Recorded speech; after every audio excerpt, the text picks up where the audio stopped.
अरे तिरंगा फहराना है तो सबसे पहले आरएसएस के कार्यालय पर फहराओ ना जाकर के। अरे तिरंगा फहराना है आपको तो बीजेपी के कार्यालयों पर जहां भगवा झंडे लहरा रहे हैं, जहां बीजेपी के झंडे लहरा रहे हैं, वहां पर आप तिरंगा फहराएं सबसे पहले। ये राष्ट्र चिन्ह का अपमान ही है क्या? ये राष्ट्रीय प्रतीक चिन्ह का अपमान है। राष्ट्रीय प्रतीक चिन्ह के सारे संवैधानिक प्रावधानों को और कानूनों को आप उठा करके देख लीजिए। नमस्कार, आप न्यूज़ 90 पर हिंदी देख रहे हैं। मैं हूं आपके साथ चेतन मुरादाबादी। इस वक्त हमारे साथ मौजूद हैं भीम सेना चीफ नवाब सतपाल तंवर जी। सर बहुत बहुत स्वागत है न्यूज़ 90 पर हिंदी में। Thank you. जय भीम। जय भीम सर। सर मीडिया में चर्चा है कि आने वाले 2024 में नरेंद्र मोदी जी के उत्तराधिकारी अमित शाह जी या योगी आदित्यनाथ जी, इनमें से एक होंगे। इन दोनों में कांटे की टक्कर है, आपका क्या कहना है? प्रधानमंत्री की कुर्सी योगी आदित्यनाथ या फिर अमित शाह के बाप की जागीर है क्या जो उत्तराधिकारी होंगे? अरे इस देश में सरकार चुनी जाती है तो लोकतंत्र से चुनी जाती है, तरीके से चुनी जाती है, उत्तराधिकारी थोड़ी ना है। यानी कि नरेंद्र मोदी कोई इस देश के राजा हैं क्या जो अपने उत्तराधिकारी के रूप में अमित शाह जी को या फिर योगी आदित्यनाथ जी को अपनी कुर्सी देंगे? देश चुनेगा, लेकिन देश इनको पहले से ही नकार चुका है। अमित शाह हो या योगी आदित्यनाथ हो या फिर नरेंद्र मोदी हो, मशीनों में इनका घपला चल रहा है, बहुत बड़ा घपला चल रहा है। तो इसलिए ये गोदी मीडिया आज भौंकने का काम कर रहा है। गोदी मीडिया बोल रहा है दोनों में कांटे की टक्कर है, योगी आदित्यनाथ जी और अमित शाह जी के बीच में कांटे की टक्कर है जी। नरेंद्र मोदी जी के उत्तराधिकारी होंगे। अरे पारिवारिक संपत्ति है क्या इनकी? नरेंद्र मोदी जी की क्या पारिवारिक संपत्ति है प्रधानमंत्री की कुर्सी? नहीं है ना। तो इसीलिए हम आपको बता रहे हैं क्या, कौन सा उत्तराधिकारी, कैसा उत्तराधिकारी? अरे जनता चुनती है भाई, सरकार जनता चुनती है।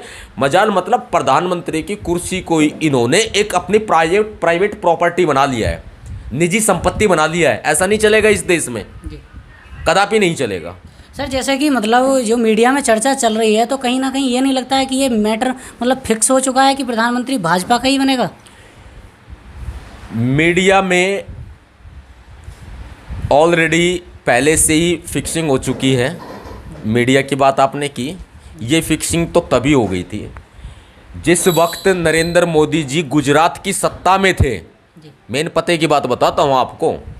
जिस समय गुजरात में नरेंद्र मोदी जी सत्ता में थे, स्टेट गवर्नमेंट में, उस समय नरेंद्र मोदी जी के पीछे बहुत बड़ा फाइनेंशियल जगत जो है उन्होंने पैसा लगाया नरेंद्र मोदी जी के पीछे। नरेंद्र मोदी जी को एक बहुत बड़ा ब्रांड बनाया गया, जानबूझ करके प्री प्लानिंग तरीके से ब्रांड बनाया था।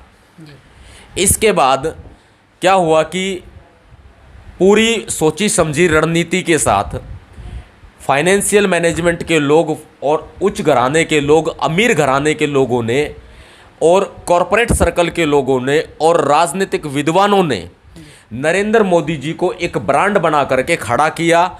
मोदी जी के दम पर मोदी जी के फेस को पहले फेस बनाया और फिर उस फेस पर चुनाव लड़ा। नतीजन ये सरकार में आए, हर हर मोदी घर घर मोदी किया गया। ये लोग चुनाव लड़े भी और चुनाव जीते भी। तो आने वाले समय में जिस तरीके से मीडिया में ये बना हुआ है हवा, ऐसे पहले नरेंद्र मोदी जी ने मीडिया को एक बात कही थी, बड़ी बात बताता हूं मैं आपको। मीडिया में जितने भी न्यूज चैनल हैं, आप ले लो इसको, मीडिया में जितने भी राष्ट्रीय स्तर के, प्रदेश स्तर के, जिला स्तर के न्यूज चैनल है, जो सोशल मीडिया के चैनल हैं और जो न्यूज़पेपर हैं, बड़े घराने न्यूज़पेपरों के, मैगजीन्स हैं, उन सबको खरीद लिया गया रातों रात।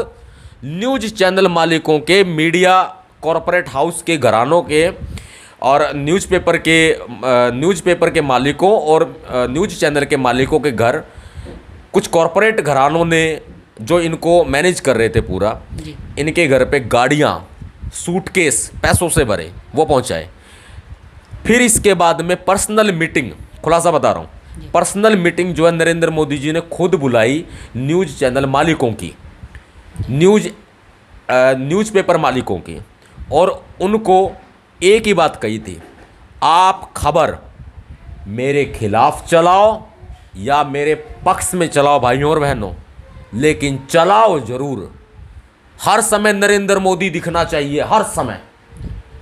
पक्ष में चलाओगे तो भी मेरे लिए अच्छा है, विपक्ष में चलाओगे तो भी मेरे लिए अच्छा है, लेकिन चलाओ जरूर। इसी नीति के आधार पे फिलहाल जो खेला जा रहा है वही खेला जा रहा है। मीडिया जो बता रहा है, जो आपने मुझसे पूछा, मेरा जवाब है ये सर। फिक्स है, प्री प्लान्ड है, फिक्सिंग है, बहुत बड़ी फिक्सिंग है। सर एक सवाल और है, जैसे कि आजकल जो देश का राष्ट्रीय ध्वज है, इस पे मतलब घर घर तिरंगा, हर घर तिरंगा, ये जो नारा दिया जा रहा है, इसके पीछे क्या राज हो सकता है सर? आप तिरंगे को प्यार करते हो? बिल्कुल करते हैं सर।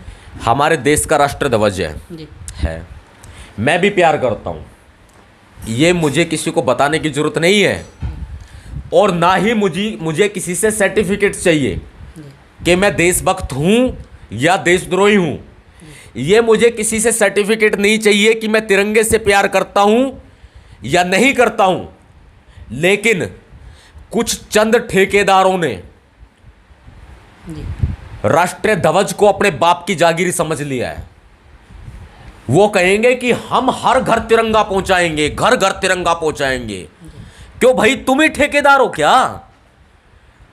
हमारा भी मौलिक कर्तव्य है देश के तिरंगे से प्यार करना, उसमें आस्था रखना, उसका सम्मान करना, यह हमारा मौलिक कर्तव्य है जी।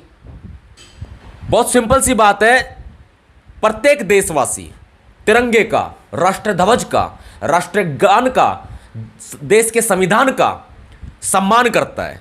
लेकिन ये इसका श्रेय ले रहे हैं कौन? भगवा चड्डी वाले लोग जी। जिनकी चड्डी भगवा है जी। वो भगवा चड्डी वाले लोग इसका श्रेय ले रहा है कि हम पूरे देश को देशभक्त बना रहे हैं। क्या इससे पहले देशद्रोही थे क्या? दुनिया में सबसे बड़े देशभक्त यही हैं क्या?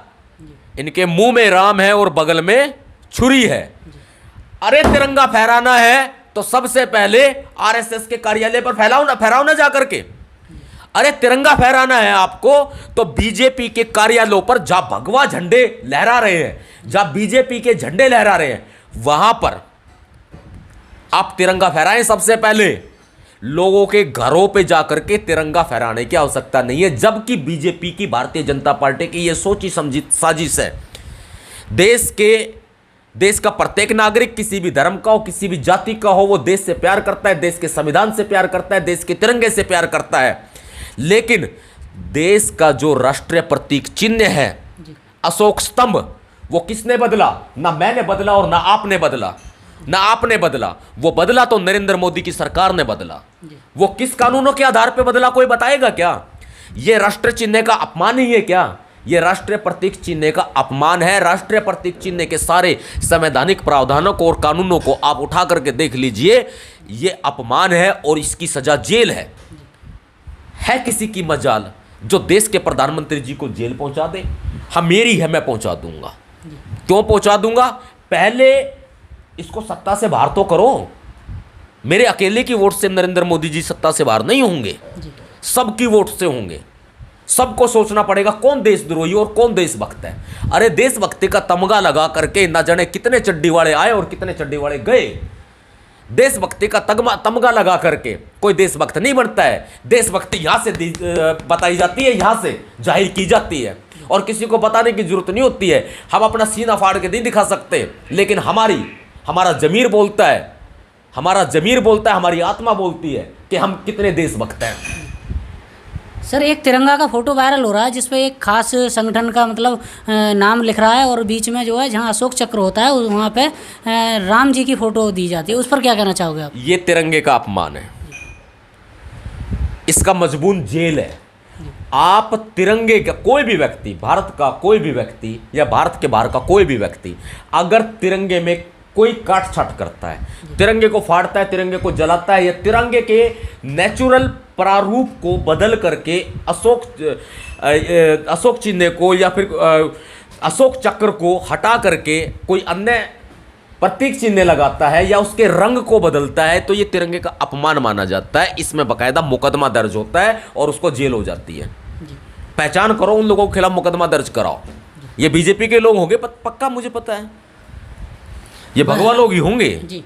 ऐसा वही कर सकते हैं क्योंकि वो दिखाते हैं अपने आप को देशभक्त है। इनसे बड़ा देशद्रोही पूरी दुनिया में कोई है ही नहीं, सच्चाई बता रहे हैं आपको। सर लास्ट सवाल है, 2024 में चुनाव आने वाले हैं, तो मतलब क्या प्रक्रिया है आपकी?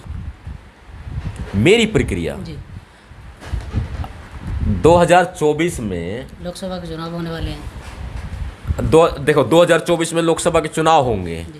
मतलब प्रक्रिया कई रूप होते हैं। एक तो प्रक्रिया ये होती है कि नरेंद्र मोदी जी को सत्ता से बाहर उठा करके फेंकना है। एक प्रक्रिया ये होती है कि हमें बहुजन समाज को सत्ता में लाना है।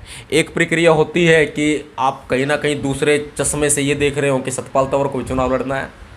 अब वो प्रक्रिया का नाम तो बताओ यार। ये आपके मन में क्या है? चल मेरे मन में तो तीनों काम करने की है यार। मैं ऑलराउंडर बंदा हूँ। मैं तो सोचता हूँ कि नरेंद्र मोदी जी को भी सत्ता से बाहर उठा करके फेंक दूँ, और इतना दूर फेंक दूँ मैं तो पाकिस्तान पार, अफगानिस्तान पार, यूरेशिया जहाँ से ये आए थे, मैं तो वहाँ भी फेंक दूँ इनको, अगर मेरा बस चले तो। और जिस दिन मेरे सामने फुटबॉल होगी, उस फुटबॉल को नरेंद्र मोदी जी समझ के ऐसी किक मारूंगा, वो सीधी जाएगी पाकिस्तान पार, अफगानिस्तान पार, यूरेशिया। मैं मौका नहीं छोड़ूंगा। अब प्रक्रिया क्या है? प्रक्रिया बताओ। मेरे मन में तो बहुत कुछ है यार। प्रक्रिया बताओ, कौन सी प्रक्रिया जानना चाहते हैं? आप मतलब आपका क्या फैसला रहेगा 2024 का लोकसभा चुनाव को लेकर? देखिए, लोकसभा चुनाव में मेरा ये मानना है, सीरियसली मजाक से हट के बात करें, मेरा ये मानना है कि ये जो बीजेपी की सरकार है ना, इसको देश से बाहर निकालो। देश से बाहर आप तभी निकाल सकते हो इसको जब आप ईवीएम मशीनों में जो धांधलेबाजी हो रही है। मैं चाहता हूँ, देखिए I am non political person, मैं एक गैर राजनीतिक व्यक्ति हूँ।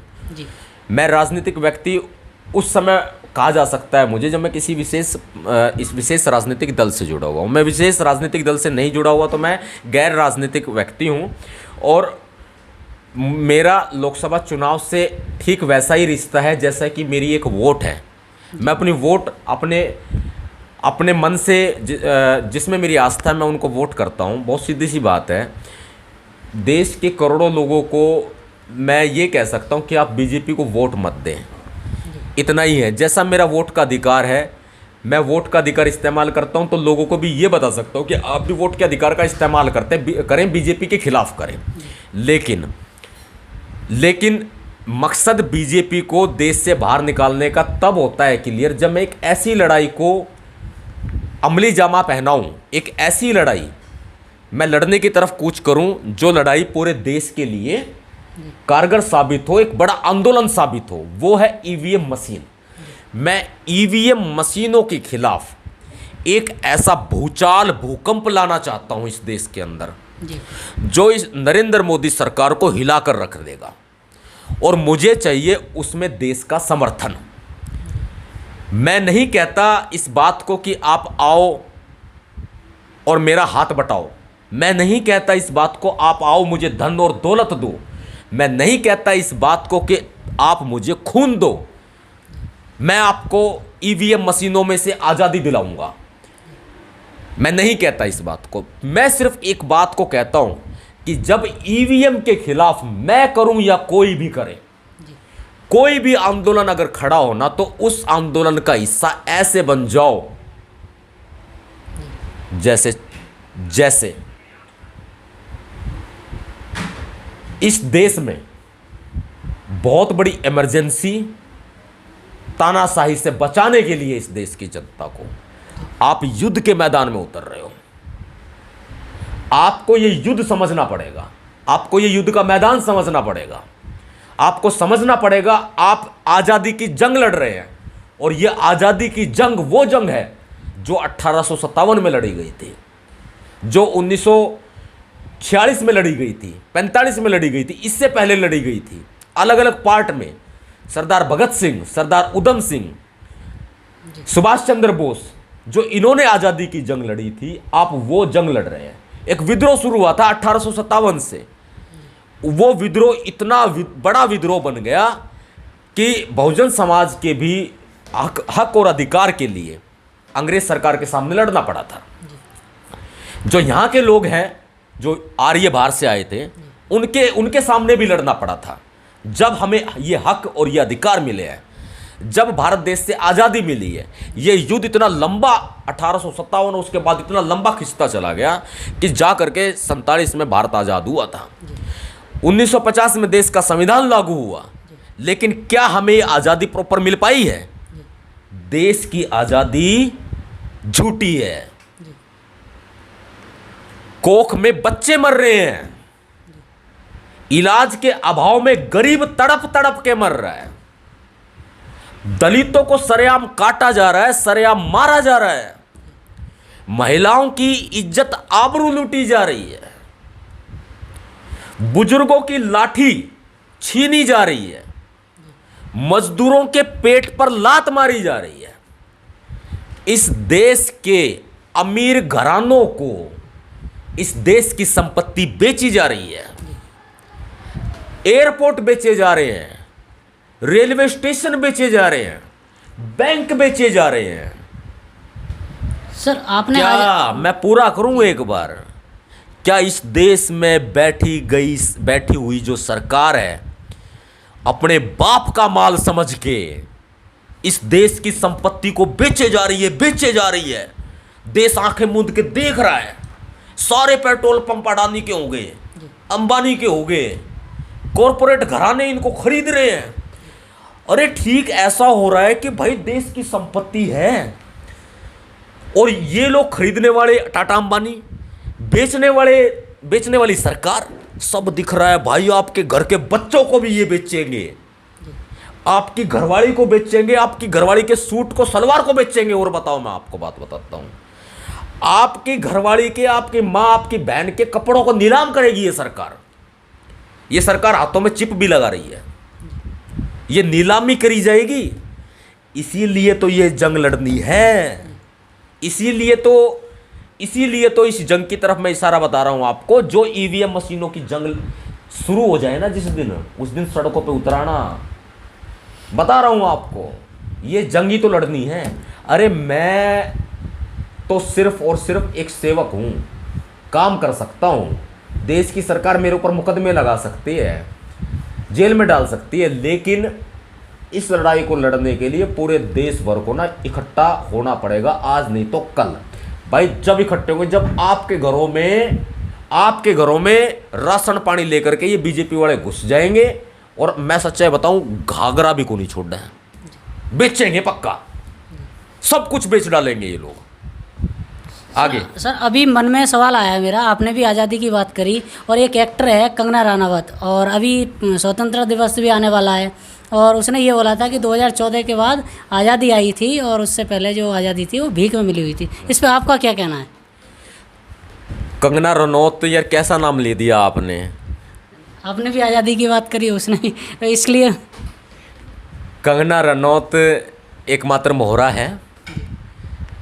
आप मुझे बता दो, कंगना रनौत का आपने जिक्र किया। कंगना रनौत कहती है देश की आज़ादी जो है 2014 में देश को आज़ादी मिली थी। अब बड़ी सोचने वाली बात है, कंगना रनौत को आज़ादी कब मिली थी?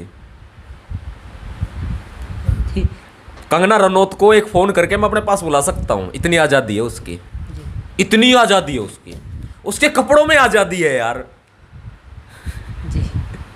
कंगना रनौत के कपड़े देखे ना, कपड़े पहनती ही नहीं है। कंगना रनौत कपड़े पहनती ही नहीं है। अब विचार करो, आप चाहते हो आपको कंगना रनौत की जैसी आज़ादी मिले? नहीं हम नहीं चाहते ना। कंगना रनौत की आज़ादी देखी है, मैं बता रहा हूँ ना। कंगना रनौत के कपड़ों में आज़ादी ढूंढो, इतनी आज़ाद है, कपड़े पहनती ही नहीं है। ये आज़ादी है कंगना रनौत की। केस चल रहा है उसके ऊपर गुड़गांव में, मैंने किया हुआ है, कान पकड़ के लेके आऊँगा, मुंबई से सीधा गुड़गांव आएगी, सपना चौधरी के बराबर में खड़ी करवाऊँगा उसको मैं कटघरे में। हालांकि कंगना रनौत ने मुझे कई ऑफ़र दिए हैं, सपना चौधरी ने भी ऑफ़र दिए थे, 1.5 करोड़ रुपए का ऑफ़र दिया, फिर 7 रातें मेरे साथ बिताने का सपना चौधरी ने ऑफ़र दिया मुझे। कंगना रनौत कहती है सारी ज़िंदगी तुम्हारी रहूँगी, केस वापस ले लो मेरे ऊपर से। मैंने कहा भाई मुझे ना चाहिए यार, मैं शरीफ घराने का बच्चा हूँ यार, तू खेली खाई। भाई कंगना रनौत के पास पैसा है, लेकिन उसके शौक मैं पूरे नहीं कर सकता। ड्रग्स कंगना रनौत लेती है, मैं पूरे नहीं कर सकता उसके शौक। कंगना रनौत मेरे साथ कम कपड़े पहन के चलेगी, तो क्या मेरी इज्जत डाउन नहीं होएगी यार? इसलिए कंगना रनौत का ये ऑफर हमने ठुकरा दिया। आगे न्यूज़ 94 को समय देने के लिए सर बहुत बहुत धन्यवाद। जय भीम, नमो थैंक यू, बुद्धाय। आपका दिन शुभ हो। जय भीम। तो ये थे हमारे भीमसेना चीफ नवाब सतपाल तंवर जी, जैसा कि आपने सुना। तो बने रहिए न्यूज़ 94 हिंदी के साथ। धन्यवाद।